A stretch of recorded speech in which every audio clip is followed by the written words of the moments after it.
The Chipko movement. It began in 1973 in the village of Upper Alkananda Valley of Uttarakhand. Dense forests there got foreign logging companies evil eye. In 1974, Gaura Devi led the women of Reni to hug trees and save 2,000 trees. A 15-year-old ban was imposed on commercial logging by government.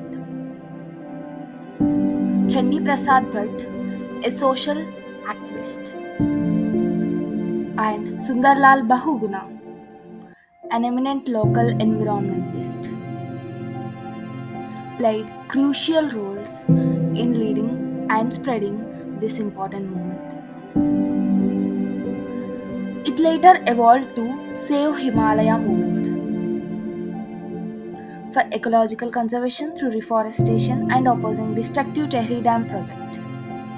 Celebrating the courage of the women who led the evergreen Chipko movement, let's be inspired by their bravery and remember that we too can make a difference, shall we?